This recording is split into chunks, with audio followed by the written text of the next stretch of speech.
E aí, seus capitalistas malvadões? Gabriel Pelissaro na área, bora para mais um vídeo. Segundo vídeo do dia, pessoal, vídeo complementar, aí sobre o risco do mercado. E se a gente tivesse vivendo um momento Lehman das criptomoedas? Lembra em 2008, aonde as questões lá do subprime levaram o Lehman Brothers a quebrar e quase o sistema financeiro tradicional todo a quebrar? E foi justamente por isso que criaram o Bitcoin. O Bitcoin. Não stablecoins, não altcoins. O Bitcoin foi criado para te proteger da quebra do Lehman Brothers, para que você tivesse a custódia do seu dinheiro e você ali tivesse formas de transacionar de maneira P2P, sem depender do sistema tradicional. Com o passar do tempo, depois de 2009, da criação do Bitcoin, é que foi criado aí todo um ecossistema. Por exemplo, a Ethereum, com os smart contracts que permitiram, né, criar 90% das criptomoedas hoje, né? Enfim, pessoal, então vamos cair pra dentro do vídeo. E realmente é um vídeo assim, cara, que eu vou vestir o chapéu de humildade.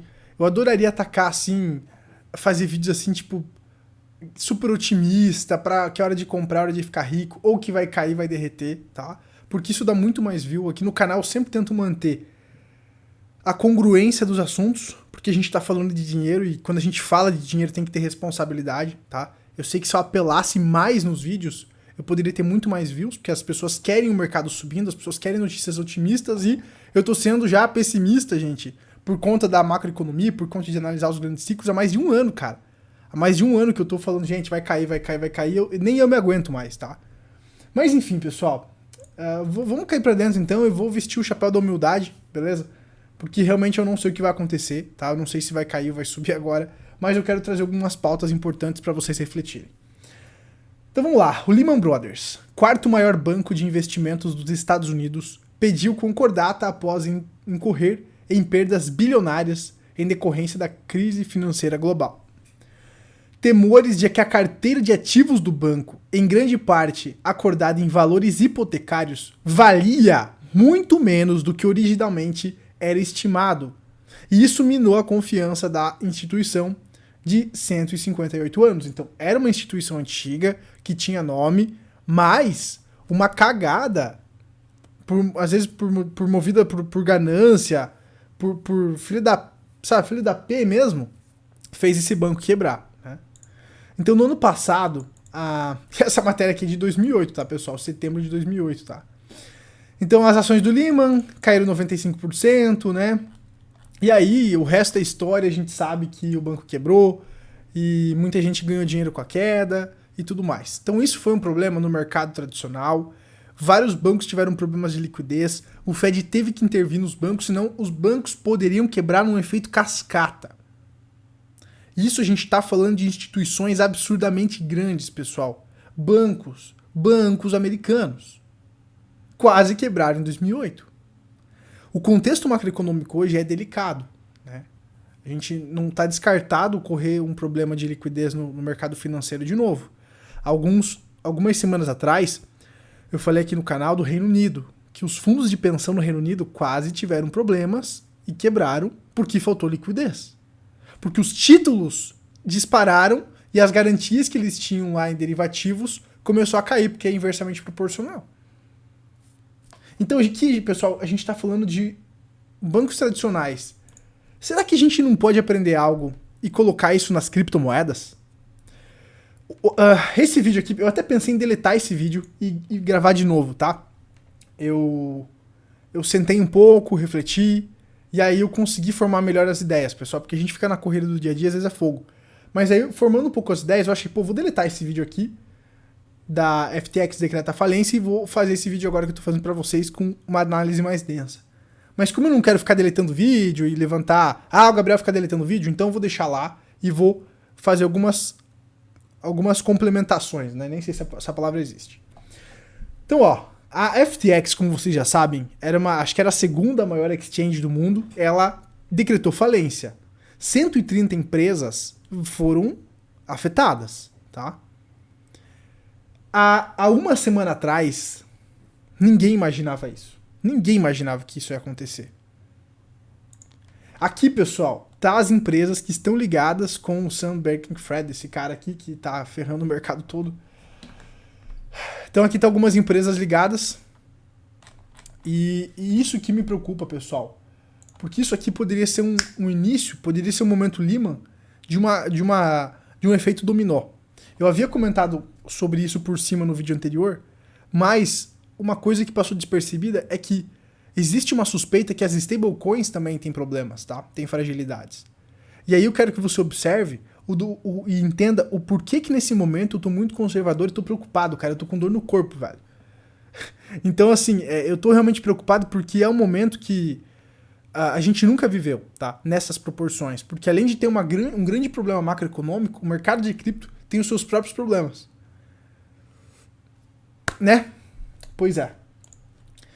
Então, olha só as empresas ligadas aqui com a FTX, né? Com o SEN. Primeiro, a Alameda. Esse fundo de investimento aqui, pessoal, comprou várias empresas, inclusive a Solana. A galera tava com medo que a Alameda despejasse a Solana, né? Então tem várias empresas aqui, Polygon, né? Várias criptos, uma cripto, né? Uma altcoin, uma startup, pessoal. Então Voyager, tem várias altcoins aqui famosas, né? Que podem estar passando por problemas, né? Com essa questão aí, caso a Alameda, por exemplo, despeje os ativos no mercado, eles estão com problemas de liquidez, eles precisam levantar dinheiro. Aparentemente com o Chapter 11 lá, 11, né? 11 a 11. Isso tá descartado, aparentemente eles vão segurar os ativos, mas eu não sei, cara. Eu não sei o que vai acontecer. Então se esses caras despejam esses projetos aqui, se esses projetos começam a perder credibilidade, quantas pessoas estão perdendo dinheiro lá na Solana, por exemplo, né? Então é isso que eu fico observando, cara. Ó, FTX, aquisições. Teve aqui empresas, né, que a FTX fez aquisições, tá? E investimentos. Teve aqui alguns, a FTX US, né, que eles separam a FTX internacional com a americana. Então, por exemplo, uma das mais famosas é a BlockFi, que recebeu investimentos da FTX americana. A BlockFi, pessoal, como eu mostrei no vídeo anterior, que eu soltei há poucas horas atrás, ela estava bloqueando os saques. De novo. Né? Eu lembro que no início desse ano a BlockFi teve um problema quando estourou a Terra Luna. Quando estourou o problema da Terra Luna, eu até mostrei isso para os membros, eu quero abrir aqui, pessoal. Às vezes a gente fala, vai no membro, eu sei que a maioria não vira membro, então eu quero falar aqui abertamente, para dormir com a consciência tranquila esse final de semana. Lá nos membros eu mostrei que eu saí, quando a Luna quebrou, de várias stablecoins, tá? Eu estava muito posicionado em dólar em stablecoins, e eu saquei uma parte das minhas stablecoins e comprei dólar mesmo, via fundo, diversas maneiras.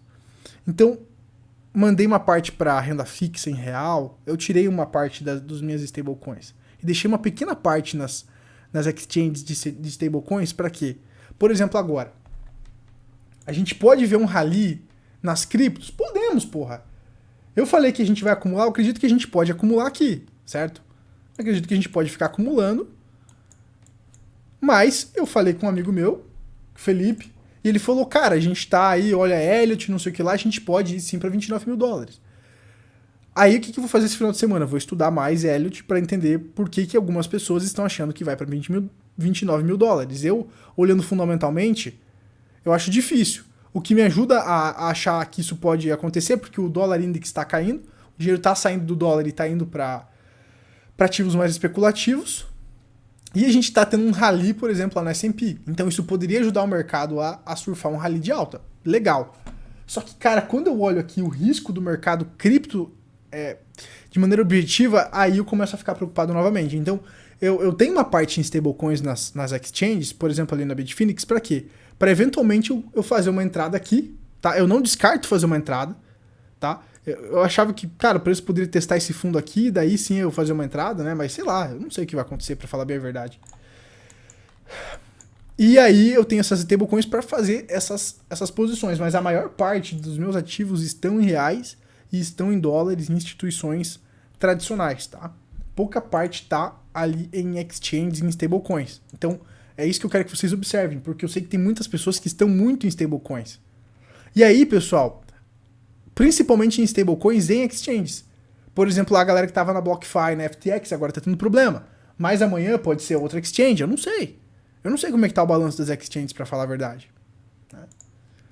Então, aqui, pessoal, ó, aí FTX Ventures, né? Mais empresas aqui que podem ter problemas agora. Então, um ecossistema todo de empresas desse universo pode ser afetado agora com essa questão aí, tanto por minar a credibilidade, tanto por faltar dinheiro, né? A BlockFi talvez precisasse de mais, agora com a galera sacando por medo, precisasse de mais investimentos da FTX. A FTX salvou a BlockFi no início desse ano quando quebrou a Terra Luna. Então agora não vai mais ter ajuda, né? A FTX salvou a BlockFi no início desse ano lá quando quebrou a Terra Luna. Quem que vai salvar agora se der problema de novo, né? E se outras empresas começarem a ter esses problemas? E se as stablecoins tiverem problemas? Puta, Gabriel, você é muito pessimista, não é, gente? Que nem eu falei pra vocês, eu poderia vender sonho, eu poderia vender aí riqueza infinita, que tu vai ficar rico, alavancagem, doideira. Não é meu estilo, tá? Eu tô estudando pra fazer trade e tudo mais, mas assim, nesse bear market eu ainda foco em preservar patrimônio, tá? Por isso que às vezes eu sou meio pessimista, gente. Desculpa ser chato, mas vai fazer o quê, né?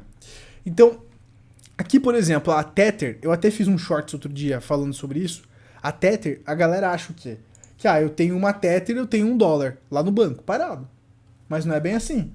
A Tether recentemente mudou a paridade dela. Ela aumentou a quantidade de dinheiro, dinheiro físico mesmo, dinheiro cash, né? Dinheiro mesmo lá parado no banco. Ela aumentou essa quantidade, mas não é 100%. A maior parte das reservas dos colaterais da Tether está em bonds americanos e está em papéis comerciais, em títulos de dívida comercial. Quando deu o problema lá da Evergrande, a galera achou puta merda, ferrou, porque talvez a Tether tenha dívida lá da Evergrande. Se a Evergrande der problema, vai afetar a Tether. Tem boatos também que aí tem a Circle, tem a BUSD, né?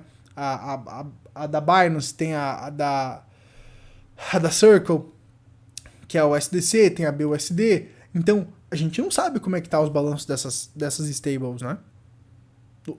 Todo mundo diz que tá bem, mas eu não sei. Então, cara, tudo isso são fatores, assim, cara, que estão me fazendo pensar em tomar um pouco de cuidado, tá? Porque eu não sei se a gente tá próximo de um momento Lehman ou não. Porque o que eu posso dizer é, o pânico ainda não chegou. O pânico ainda não chegou, tá? E aí, por exemplo, Estados Unidos multam a empresa que fazia auditoria da Tether por conduta imprópria. E a Tether ainda pelo menos divulgou no que ela tá exposta e fez uma auditoria. Mas as outras altcoins, as outras stablecoins não fizeram auditoria. É tudo muito nebuloso, na minha opinião. Eu tentei procurar aqui o lastro da stablecoin da Binance, eu não consegui encontrar com clareza no que eles investem, tá?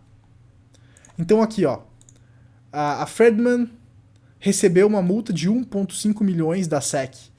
Atividades financeiras da emissora de stablecoin USDT seguem na Berlinda, né? Então o que eles estão falando aqui? A empresa que fez a auditoria da Tether, ela tá envolvida aqui com algumas condutas inadequadas, né?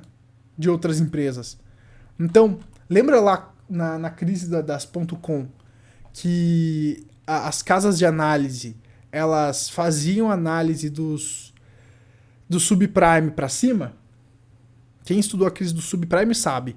As casas de análise, elas mentiam na hora de fazer análise da classificação daquele título subprime que gerou a bolha imobiliária. Tá? Então, não sei, não tô acusando que a Tether tá fazendo isso ou que essa empresa aqui que fez a auditoria tá fazendo isso. Mas a SEC multou essa empresa que fez a auditoria, então alguma coisa tem, né? E essa matéria é recente, de 27 de setembro de 2022. Outra questão. Aqui, olhando as realizações passadas. Gabriel, a gente chegou no fundo. Eu vejo muitas pessoas falando que a gente chegou no fundo. Eu não sei se a gente chegou no fundo. Porque ainda, se a gente olhar nos ciclos passados, a capitulação, ela veio em patamares abaixo. Ó. Esse é o patamar atual da capitulação atual. Tá? Aqui em 31%. Aqui em 2018 chegou em 42%. E aqui em 2015 chegou em 56%. O que me indica que a gente não pode, então, ver o nível da queda, ver a moeda cair mais aí com o passar do tempo e ver a capitulação mais abaixo? Eu já falei pra vocês, cara, que eu acredito que o melhor momento de entrada no Bitcoin vai ser entre os 8 e 14 mil dólares, tá? Mas isso olhando os grandes ciclos, tá? Eu acredito que o melhor momento de acumular vai ser entre os 8 e 14 mil dólares. Por quê? Porque ainda falta a fase do pânico, que vai ser uma grande queda, para o preço acumular aqui embaixo, e aí lá para 2024 fazer a sua explosão por causa do halving, tá? Isso ainda não mudei de ideia. Não mudei de ideia ainda. O que me preocupa aqui é o curto prazo. Se a gente vai ter esse pânico antecipadamente, certo? Antes do mercado tradicional, porque eu achava que o pânico das criptos viria com o mercado tradicional. Agora a gente tem outros fatores para colocar no balaio, né? Então a gente pode ver o quê? A gente pode ver realmente uma acumulação aqui e o preço voltar a subir. Aí eu vou estudar Elliott, porque meu amigo falou que se eu estudar Elliott eu vou entender por que o preço vai a 29, então eu vou estudar essa pomba aí, pô. Mas simplesmente pode dar alguma treta, alguma quebradeira geral, que aí forma um pânico antecipado. Então, você entende, seus capitalistas, por que é um momento complexo? É um momento muito complexo, tá? E aí, cara, geralmente quando eu tenho incerteza, eu boto a bunda na parede, tá? Mas aí é uma questão de cada um de gerenciar o risco aí, beleza, pessoal? Então, qual que é a minha maior preocupação? Eu não sei como é que tá a solvência das empresas de cripto. Eu não sei como é que vai ser a consequência dessa quebradeira da FTX e dessas empresas relacionadas. Regulação, o que vai vir? Se uma outra exchange pode ter problema. Não sei se uma stablecoin pode ter problema. Acho difícil, pessoal, pra falar a verdade. Mas eu não descarto nada, tá? Eu não descarto nada. Então, observando isso, eu acredito que ficar com a bunda na parede aí é mais interessante, tá? Então, se você está muito exposto aí com dinheiro em corretoras e tal, lembre-se, corretor na carteira, beleza? Gente, por hoje é isso. Espero que esse vídeo tenha ajudado vocês aí a ter uma ideia do que pode acontecer, beleza? Se alguém souber aí dos lastros das outras stablecoins aí, a Tether eu mostrei pra vocês, né? O que me preocupa na Tether é essas dívidas corporativas, que ela diminuiu, ela aumentou o cash, mas ainda tem dívida corporativa, ainda tem os títulos americanos. Eu não sei se os títulos americanos não vão ter problema, né? Então, existe um boato também que eles imprimiam um Tether artificialmente para expandir o mercado de cripto. Isso era muito, muito falado em 2019, 2020, se não me falha a memória. Agora caiu um pouco, baixou a poeira um pouco. Então, é quando a maré baixa que a gente vê quem tá nadando pelado, né, seus capitalistas? É só isso que eu sei. Quem tá nadando pelado é quando a maré baixa. Então, diziam que o mercado hipotecário americano nunca ia quebrar. E quebrou em 2008.